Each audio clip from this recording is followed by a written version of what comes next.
This episode is brought to you in part by BetterHelp. Getting to know yourself can be a lifelong process, especially because we're always growing and changing. I have been keeping a journal for years in order to understand my own thoughts and actions, but therapy has proven to be even more effective in deepening your self-awareness. Therapy empowers you to be the best version of yourself, whether it's being at your best for your kids, family, or business. Working through conflict or major life decisions, therapy can bring clarity to your life. If you're thinking about starting therapy, give BetterHelp a try. It's entirely online, designed to be convenient, flexible, and suited to your schedule. Now you can switch therapists at any time for no additional charge. Discover your potential with BetterHelp. Visit betterhelp.com/waypoint today to get 10% off your first month. That's BetterHelp, HELP.com/waypoint for 10% off your first month.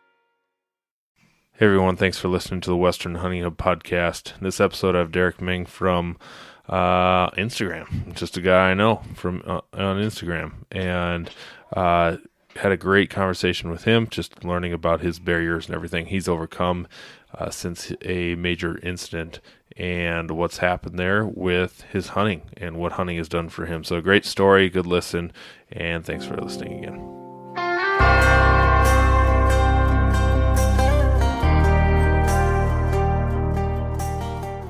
All right, Derek, thanks for jumping on the podcast with me this morning and chatting a little bit about your story, your life, and what you'd like to do. So if you wouldn't mind, just introduce yourself, who you are, and what you're about.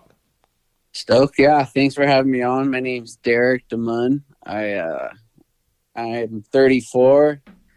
I'm a T8 paraplegic. It means I broke my back, my spine right underneath my chest. So I got good arm strength and good arm mobility, but the legs just ain't working the way they used to.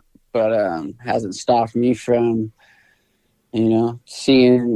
seeing God's creation, what he's got out there for me, and just getting in the field and being able to harvest all kinds of animals across our beautiful country we got here.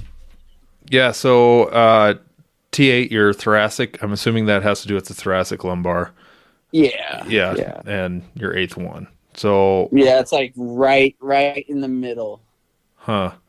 So if you don't mind, tell us what happened. Like what was the injury? Because I know, you scrolling through the Instagram, this was not a since birth thing. This was an incident.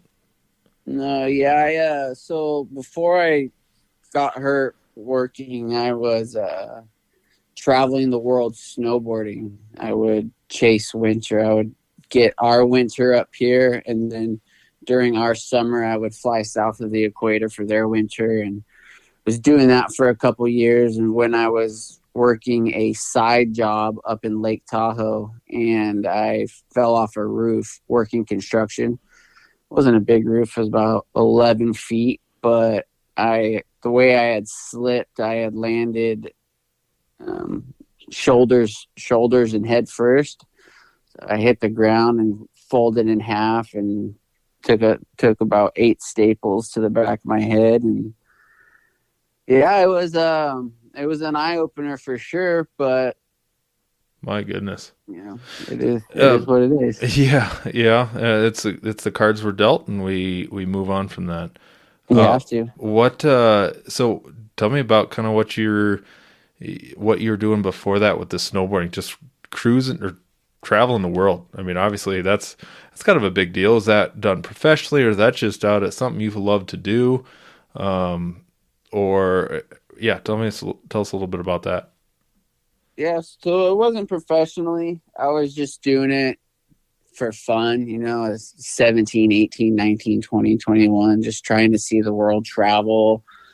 It just, everyone I talked to said, "Oh, travel while you're young," this and that. So I took them up on it, and got to see some really cool places, Australia, all over America. I was going down to New Zealand. There's just a lot of really beautiful places, and I wanted to check them out while I was able to do something that I loved. So wow, it was fun. And fun.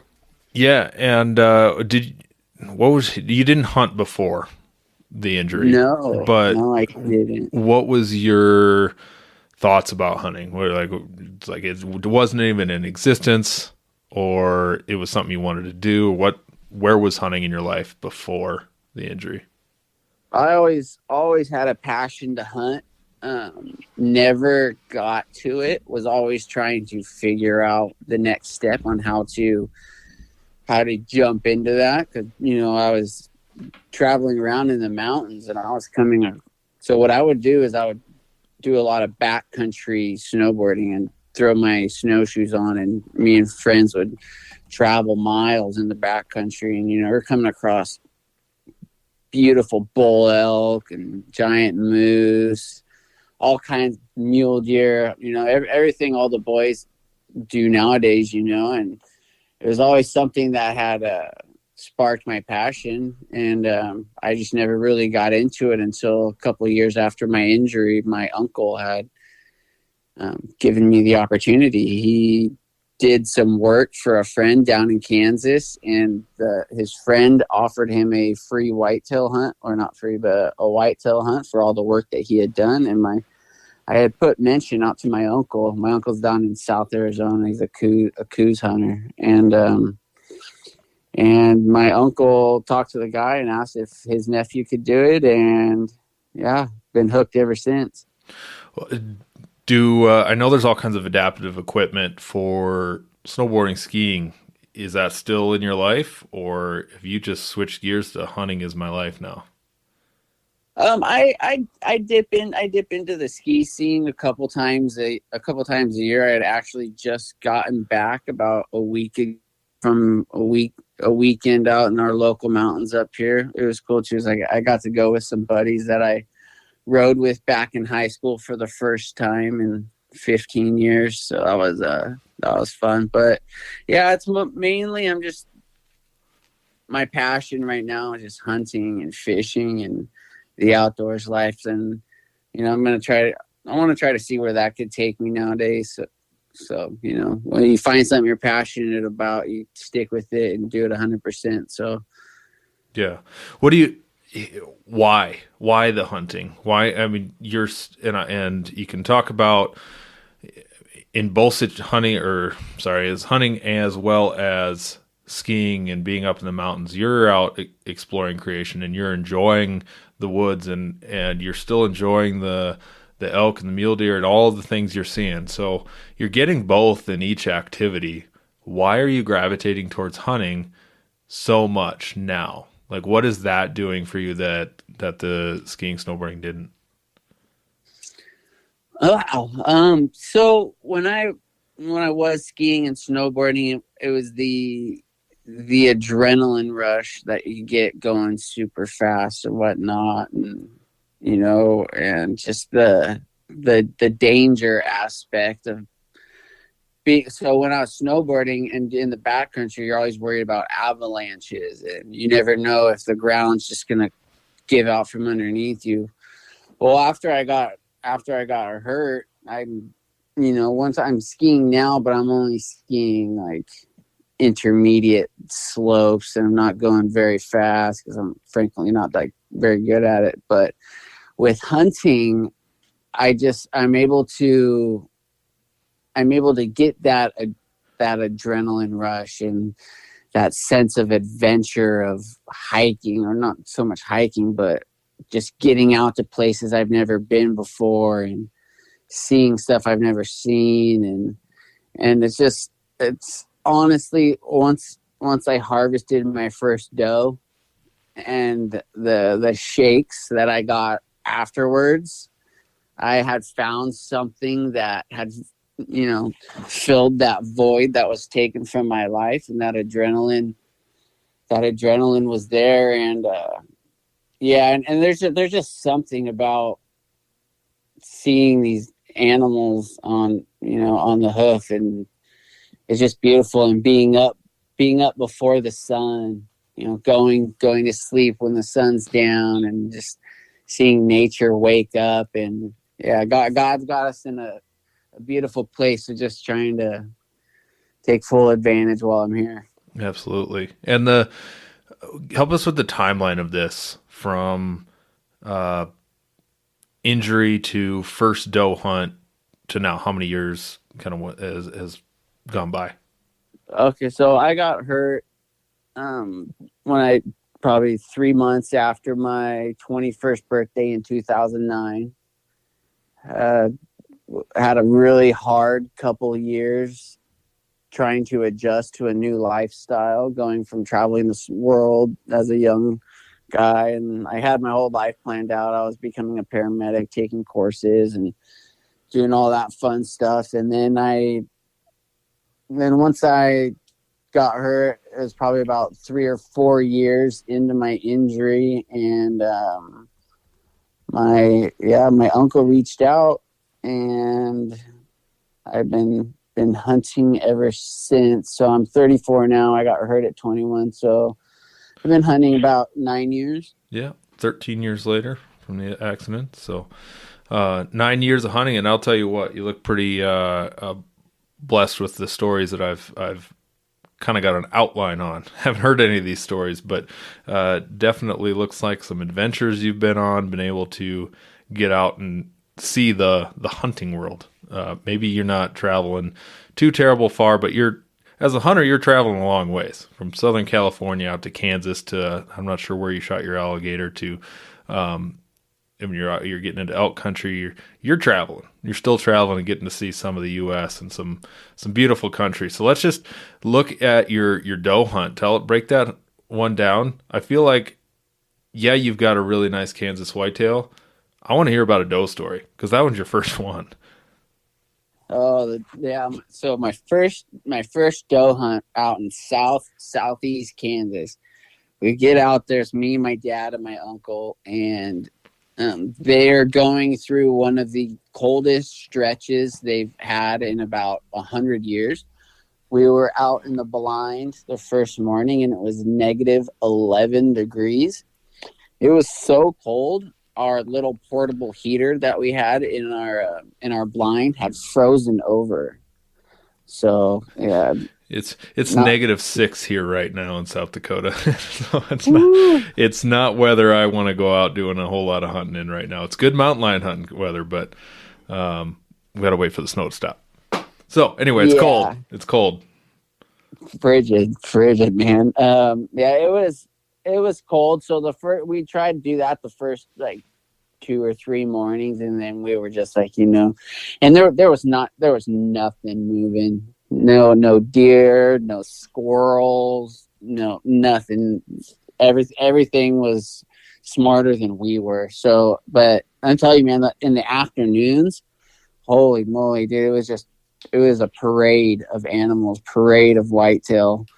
And about the third afternoon in, decided to finally take one because my uncle had me holding off for a buck. But out there in Kansas, you're allowed one doe. You're either allowed 2 does or 1 doe and a buck. So that first doe, we had a pile of corn out there you can bait. So we had a pile of corn, and the doe, and everyone says, "Oh yeah, buck fever," and I was like preparing myself, like, "Yeah, you're not going to get buck fever, this and that. You're better than that." Blah blah blah. Man, I put my optic on that doe, dude. I was shaking. I had a tunnel vision. It was fun. I was just like giggling to myself. I can't believe this is happening right now. Like, I get doe fever for other people when I'm not even the hunter. It's no joke. It's as in a adrenaline rush, and it's just the way it is. I mean, it's just does coming in. It doesn't matter. You can get that excitement, and if you don't have that excitement, then I don't know what's wrong with you. But there's an excitement, even with a little doe coming in really close and having that happen over and over and over again. It doesn't go away. It really doesn't go away. That's cool. Yeah, it was fun. So yeah, I don't know. I put it on the sweet spot and got a 30-06. Put one right in the Boilermaker. She didn't go 20. Piled up, and from there, like just absolute adrenaline dump my hands were shaking, arms were shaking. I was huffing and puffing, and I was like, all right, cool. You know, like I haven't had that dose of adrenaline. Honestly, I haven't had that kind of adrenaline for years, even snowboarding. I just wasn't used to having an adrenaline dump all at once. Like, right. You know, when you're snowboarding, it's kind of like slowly building and then slowly working its way. But having everything just dump on you at once it was pretty entertaining, man. It was good fun. But from there on out, I was like, all right, I think I found something that can allow me to live life the way I want to live it. That's awesome. What about your family? Obviously your uncle has a hunting background. Was hunting anything anyone else in your family did? Where did you see hunting growing up? No, it was just straight my uncle. I caught glimpses here and there of hunting shows on TV, but it was just never something that was prominent, especially where I live. You know, there's not too much hunting. I mean, you drive a couple hours out into the desert and up north and whatnot, but I don't know. It was just something that was just always in the back of my mind, just calling. Nature's calling. Yeah, no, especially where you're living. It probably takes a little bit to get out of town and get into places where there's going to be some wildlife, I bet. And then also, I would think Southern California is not an easy place to be a hunter nowadays. With all your lions running around eating all your deer. But oh yeah, they're everywhere, and you can't harvest them at all. So yeah. So what equipment are you using to get around? And what kind of support do you need to do that sort of thing? I was just thinking. I mean, you've mentioned some antelope you've shot from a blind. I even think about you got that little triangle door. I mean, you still got to get in the thing. What equipment are you using to get from A to B? So I have an off-road wheelchairs made by Colors, and I got big 8-inch casters. The casters are the two front smaller wheels, and then I got my main tires are big mountain bike tires. So I work out in the gym about 5 to 6 days a week, just building my upper body. I obviously need help because I'm not able to go over logs or through creeks and whatnot like that. But I try to do everything possibly on my own, just try to feel as independent as possible. So other than that, I got, I'll have friends help me to and fro certain spots if I need it, and I let them know, like, hey, don't help me unless I ask for it, type of deal. Mm-hmm. But realistically, like I said, I have great use of my upper arms for archery. I got a Hoyt compound. I shoot compound rifle. Throw it up on a tripod, bipod, and not too much anything out of like anything special, but it's mainly just my off-road manual chair that gets me the places I need to get, because I have a little tiny street chair and it's got little 2-inch wide tires, if that, and that's just not going to work. But that off-road wheelchair works amazing. I have a whole shock system on it in the back that, since we're going over rocks, divots, holes, all that, it really helps my spine, because my spine could only take so much because I'm, sitting around all day. But yeah, you said it's manual, so you powered by you, or yeah. Have you ever tried track chairs or anything, or they just never? I have not tried a track chair yet. No, I've heard all about them. There's pros and cons to everything. So with the track chair, you don't need people to push you. You could go long distances, but let's say you needed to go over something really big or something like that. Those track chairs are You're not getting it over. Extremely heavy chairs, but that's cool with the manual chair. I'm able to, whoever's with me could easily just pop me in a wheelie, pop me up and over it. But that makes sense. I plan on doing the Mountain Archery Fest down in southern Utah, and they have track chairs coming out there, and they got their own little course for the wheelchair adaptable people out there. So when I go out there for that archery little shindig, I'm gonna get on my first track chair. Nice. Well, that'll be good. I know a lot of state agencies are bringing those out as a rentable thing, like free rentable. So I don't know what all states. I know here in South Dakota that's a availability thing. I think Wyoming might. I'm not sure about Montana, but I know there's some states that are have those available for people to utilize. So maybe something to check out. I don't know what other places would, but just for something to get you, if it's, as long as it's maybe an open prairie or whatever, you can get out into that prairie a little bit better or something like that. Who knows? It could be a good option, but pretty cool. Tell me about this Kansas whitetail story, not your doe hunt, but did you go back, or was this you shot your doe and then you filled your buck tag? Oh yeah, no, this was the buck was a couple years down the line. So me and my dad, we hunted in the morning, didn't see anything. Went back to our hotel, got lunch, and we decided, I was like, I came all the way out here. I want to go. I'd rather go and sit in a blind out in nature than sit in a hotel and wait for time to fly by. So I was like, yeah, absolutely. So we get out there, we get in the blind around 1:45.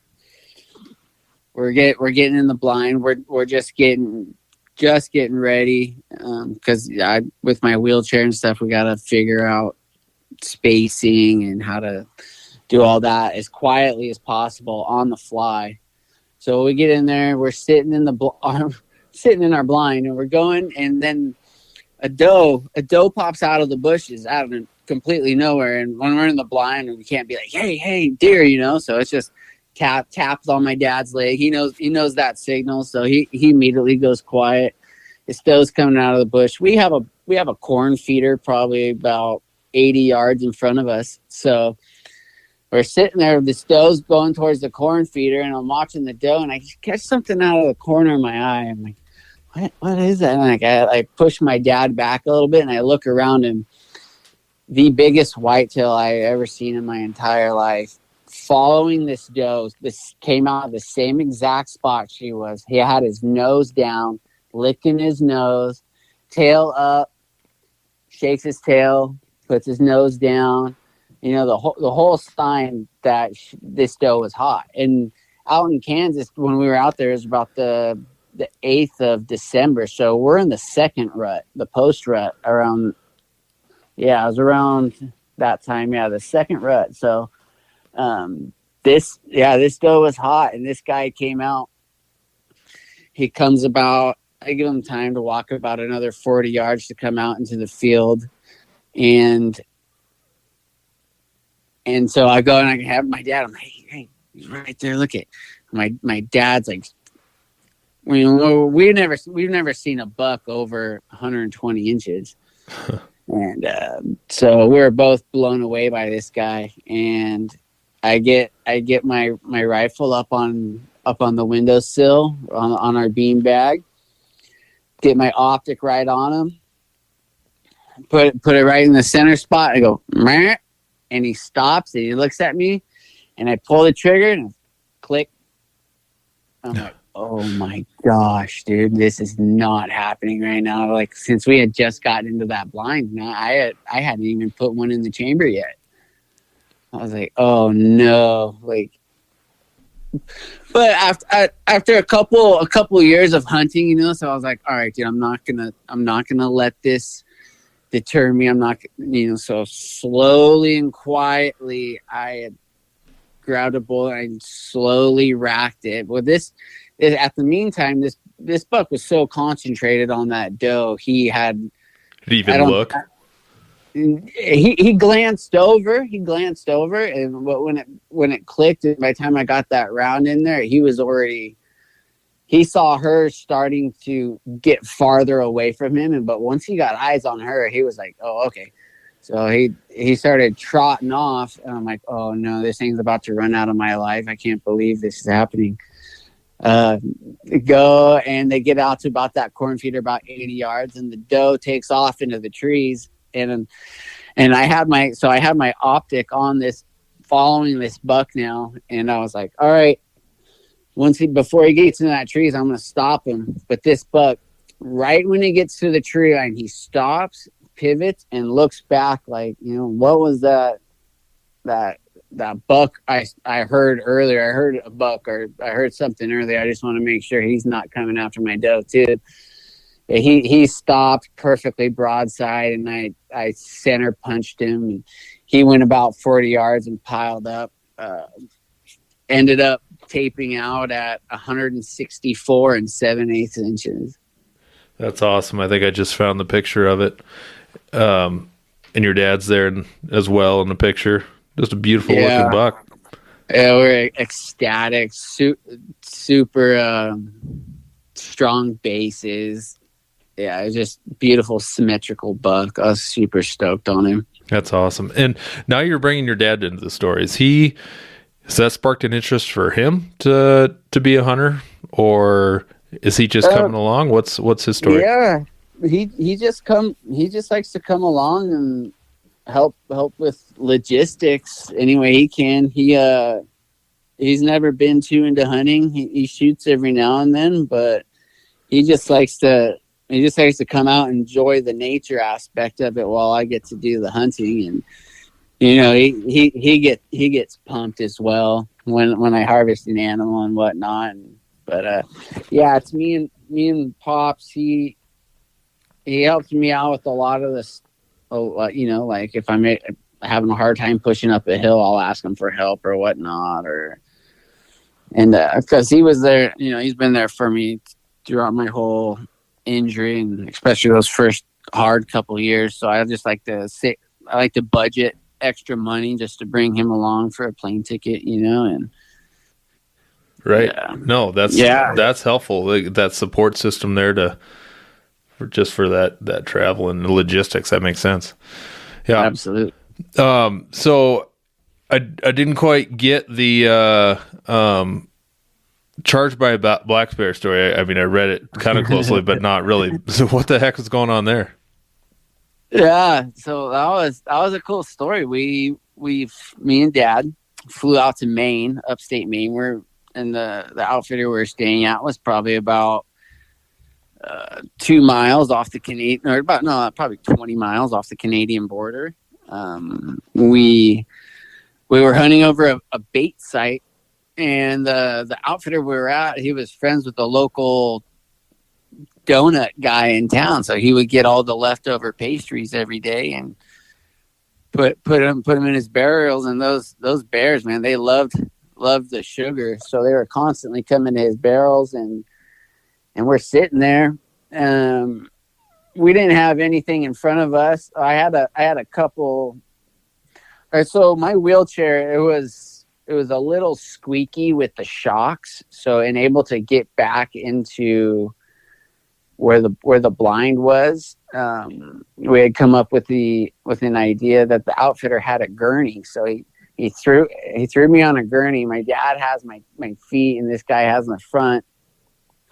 And they dragged me into the blind, put me on the floor, and then they go back, grab the wheelchair, and then carry the wheelchair so it's not squeaking and scaring everything out of the floor.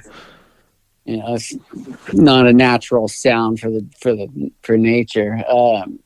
Super cool, but we get out there. So I have this gurney in front of me. We put a couple limbs and stuff just to break up the silhouette whatnot of the gurney, and my dad's sitting about no more than 4 feet to my left, and he's leaning up with his back against an aspen tree.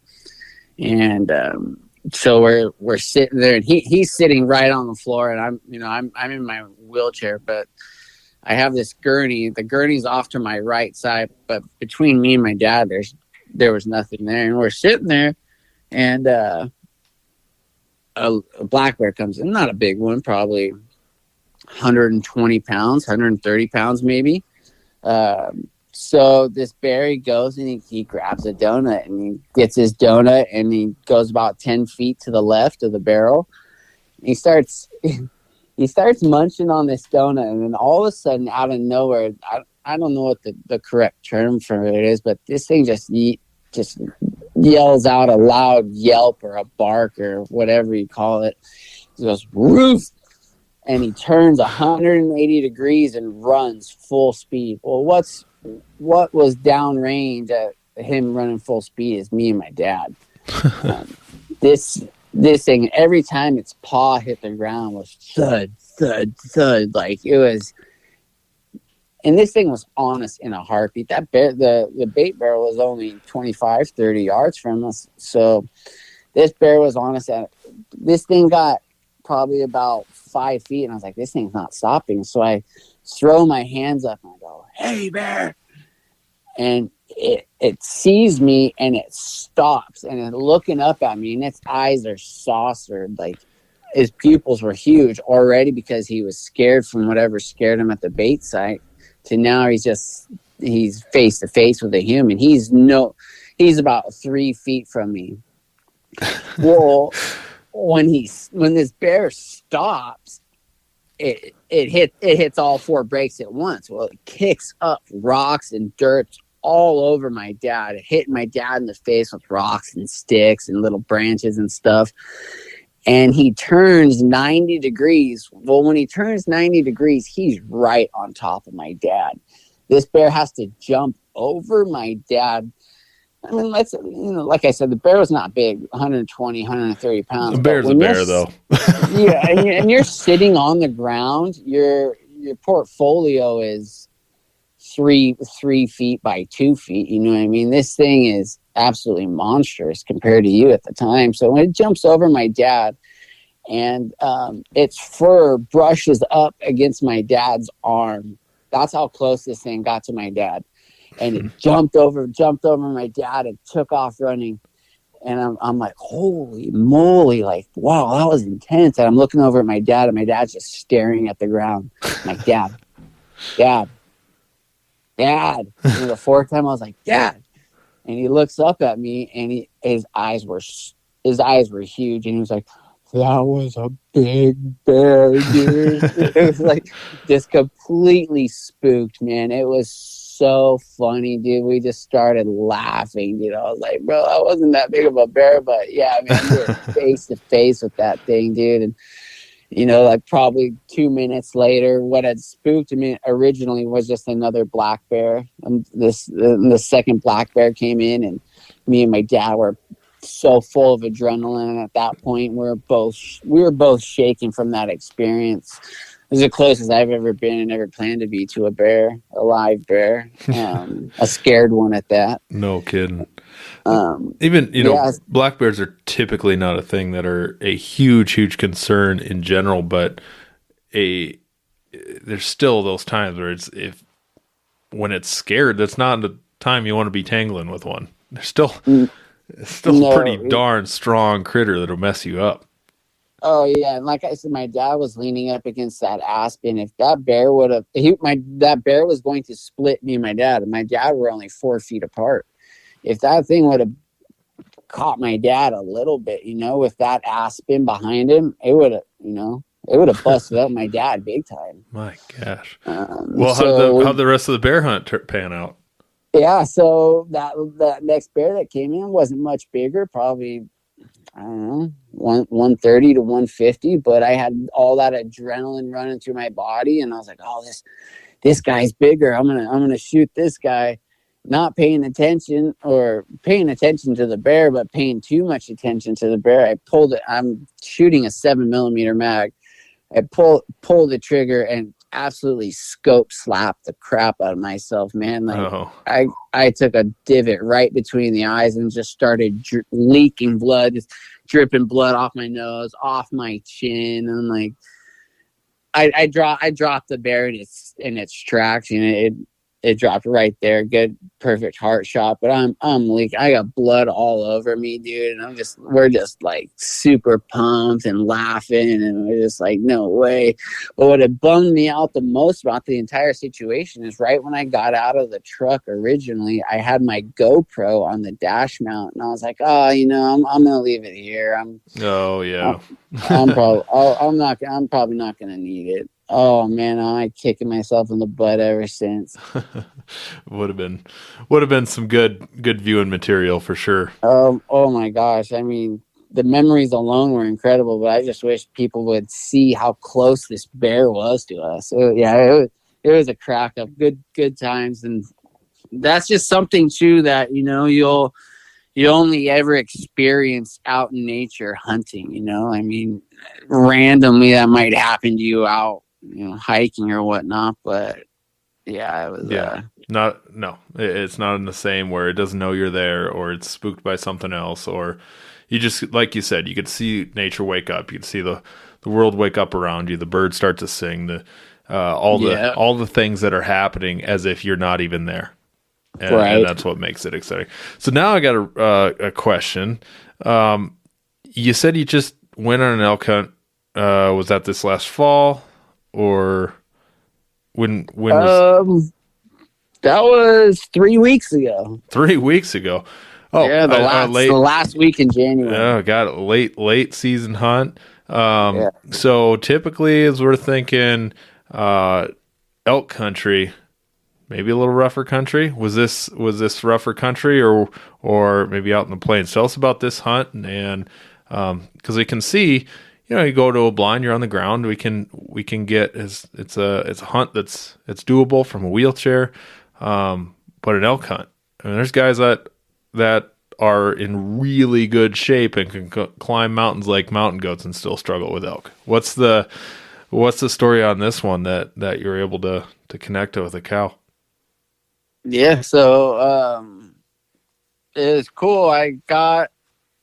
We flew into Salt Lake City, Utah. And my buddy Morgan, who owns and operates Kolob Outfitters, KOLOB, Kolob Outfitters. If you want to check him out on Instagram, just Kolob Outfitters. He picks us up from the airport, and I go and I ask him, I'm like, hey, before we get to the hotel or before we go out on a hunt, I would like to shoot the rifle, because he had a rifle, a 300 Win Mag. This thing was absolutely beautiful, just top to bottom, just perfect rifle. It's like, yeah, because I want to know what the recoil, the weight, all that, the trigger poundage, all that stuff. I would, before I go and take a shot at an animal, I don't want to hurt anything. That's the worst feeling out there. So we go, and dials me in 450 yards first shot, and the farthest I've ever shot is 300 yards. Boom, bullseye. All right, cool. And it dials me in 750. Boom, bullseye. I was like, dang, man, this thing's sweet. So we go, and I'm in a hoodie with a little snowboard jacket over top of it and a pair of jeans. And I had a buddy with me, but we go and we didn't even drop our stuff at the hotel yet. Yeah, we just went, and he's like, oh, you want to go glass to see where these things are at, so we know where to go up tomorrow? I'm like, yeah, I didn't come to sit in the hotel room, man. Let's do this. So driving down, we're probably about 2 hours south of Salt Lake City, and we're just driving and glassing, looking, didn't see anything. And we get back on the road, and we're driving just a little bit, and Morgan spots a herd of cows right off of the highway. Huh. And with me being in a wheelchair, I'm able to shoot from the car. Oh, sure. Yep. I'm able to shoot from the car with that special permit they give out. And these things were right next to the highway. And over there they have game fences. They're about 10 feet high, just so the game doesn't run out onto the highway. And you don't want to hurt a elk on the highway with people driving 50, 60 miles an hour. That's a bad combo. So we go and we find them, and we flip a U-turn, and we get out of the truck, and him and my buddy. So the night before that we got there, they got 14 to 15 inches of fresh snowfall, like a huge snowfall. So they get me out, and so they pull me up off the side of the road. I wasn't able to shoot from the car because there was a hill. So they dragged me up this hill about probably 40 yards in this snow, and 14 to 15 inches of snow. And I'm 180 pounds, and it's snow and elevation. And yeah, these, my buddy and Morgan, I can't preach enough about Morgan. Great guy. Just, yeah, good, solid dude. So they get me out, and we get on top of the hill. Well, I don't know what had happened. They must have heard us treading through the snow or whatnot, because when we saw them on the side of the road, they were all spread out feeding. But when we got up to the top of that hill, they were grouped up and back into their herd. But there was one lone cow, a nice sized cow, probably 4 or 5 year old cow, a lot of meat on her, just standing in front of a tree, staring right at us, about 270 yards out. 240, 270 around there. So I let one rip and slid it right where the neck meets the brisket. There's that soft spot there where the neck meets the chest of us humans. Mm-hmm. And same goes with the elk, and just slid it right in there, and the bullet never exited, and just probably just Swiss cheese inside of it. The complete heart shot. That heart. I wanted to harvest the heart, but there was absolutely nothing left to eat. It was so she didn't go 20 yards, piled up, and we were ecstatic. We weren't expecting to get this done on the first night. Like I said, I'm in jeans, and it's 20 degrees out, snow everywhere, and it was a rad experience. So then, like, Morgan's like, "Wow, man, I really want you to get the full experience. Would you be against me throwing you over my shoulders and just carrying you over there?" I was like, absolutely not, man. Like, if you're willing, bro, I'm willing, because you're gonna be doing all the work, But yeah, Morgan, Kolob Outfitters, threw me over his back, and there's a little hill where over there on these game fences that if an animal does get over there, they're able to go up this little hill, and they can jump over it from the highway side. But so the land we were hunting was BLM land. From the BLM side, you're not, it's like a 10-foot drop, but from the highway, they can climb up and over. So we get over there, and we get down there, and he passes my buddy passes me off to him when he's on the ground. And Morgan huffs me 200 yards downhill through a ravine over to this flat spot. And then him and my buddy drag the elk probably another 30, 40 yards and bring him right up to me. And we were able to get some cool, memorable pictures. And then he had to huff me out back uphill, 14 inches of snow. And yeah, man, it was my gosh. And this was all first afternoon. Yeah. What'd you do the rest of the time? Get to go sightsee, check out some things, or go along with other hunts? Well, it was cool. The next day, he had a couple buddies out in the field, so he just drove us around to all his his spots and whatnot to go glassing, and we were able to glass. But then he was like, I don't want you guys to be stuck in your hotel room. I'll let you borrow my truck.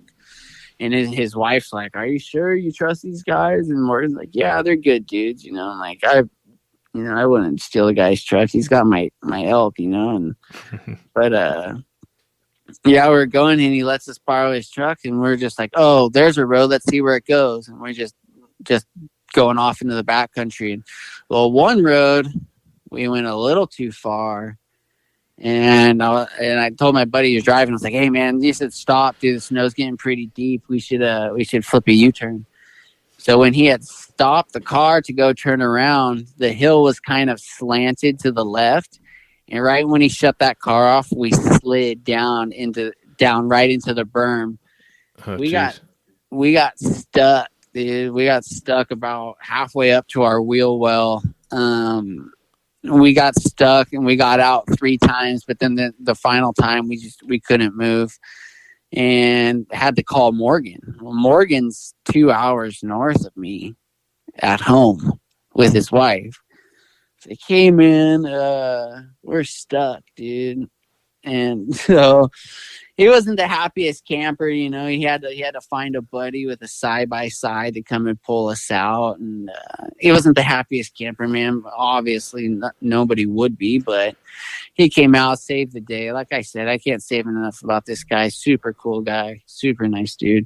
Well, it kind of sounds like, you got different states going to have their own permitting things for disabled hunters. Like we have that same thing here in South Dakota. You get a doctor's note, submit the paperwork, all that. And you're going to definitely have to navigate some logistics and all that. Do you spend a lot of time just at home researching all these things, or rely on those outfitters? What's your methods of dealing with those barriers? Because I know I still got to figure out even my hunt plan for next fall, and I need to sit down and do it. And I'm a motivated hunter. I hunt and think about hunting year round. I want to do it, but I just haven't done it yet. For someone that has another barrier in the way, what are you doing to get these hunts planned and organized and make them happen? So the main thing I check out first is lodging. My wheelchair is 28 inches wide from the outside of the wheel. So I call outfitters and I make sure that I'm first able to fit into the bedroom door frame, because a lot of door frames over around the country, from what I've found out the hard way, aren't very wide. First thing is the door frame. Second thing is the bathroom door frame. I don't want to go commit to something and have to go and poop in the woods, or whatever the case may be. But yeah, sometimes it's like with Morgan, he paid for a hotel room, and we got a handicap access hotel room. But yeah, a lot of spots. That's the first thing I make sure of is the door widths to thing. And if there's stairs to the front of the house, it's no big deal, because I could have the outfitter and my dad or whoever I'm with, and but sometimes I'll fly out to hunts and I'll go solo hunting myself. When Pops can't make it, I'm not going to let that stop me. But there's always people willing to help out there, and that's why I can't emphasize enough. There's so many people are so worried. People in my position, wheelchair position, are just worried about the unknown. It's a big scary world out there, especially if you're in a wheelchair, and there's a lot that can happen and a lot that can go wrong. So a lot of people just stay home and they never get to go out and adventure and live life and see what the world has to offer. And I just I like that stuff. I like going out there and figuring out as we go along, so that's the main thing. Yeah. It's just door frames to the bedroom and the bathroom, and basically anything else we figure it out when we're out there. Figure it out as we go. Yeah. So what's next? What's the next? I mean, we're in kind of the off season for the most part, but there's still things going on. Are you planning for the fall, or what do you have on the docket? Yeah, this fall I'm gonna see. I got a couple some tags here and nothing. I mean, I got my name in the lottery in a couple states for elk and mule deer. I got that whitetail hunt out in Kansas I go to is an every year thing. We're blessed to have a family friend out there who has some property. Awesome. So gonna be doing that, and then hopefully pulling some of these elk tags. Nothing's written in stone yet. It's February. Start dealing with that a little bit later on here, but hopefully I want to try to get out and get a bigger black bear. Nice. So I want to figure that out. And then I got my first here in about 3 weeks out in Florida. I got my first three gun match. Oh, nice. It's called Battle Buddy 3-Gun, and it's a bunch of cool guys who take people in wheelchairs and they give us our own 3-gun match. They got a wheelchair that they MacGyvered out there, and they smash around from station to station, and first station's rifle, second one's shotgun, and the third one's pistol. And so I got my first 3-gun match here in about 3 weeks, and then with summertime out here in Southern California, we have a killer fishery. Like, we get a lot of huge tuna, all great shark fishing, all kinds of stuff. So I focus on that. But this fall, hopefully we'll see where the cards fall. Nothing's set in stone as of now. Yeah.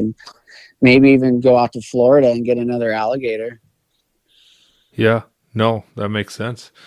That's exciting. Well, I want to let you plug whatever you want right now, and I know Instagram is T8_outdoors.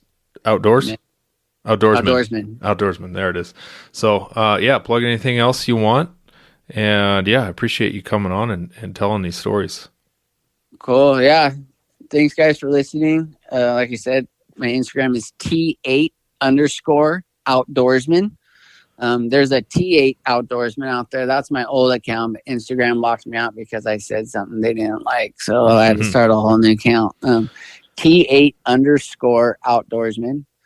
Follow some of my adventures, man. I'm just trying to get out there and just show some of the extremes to what you're still able to do in wheelchairs.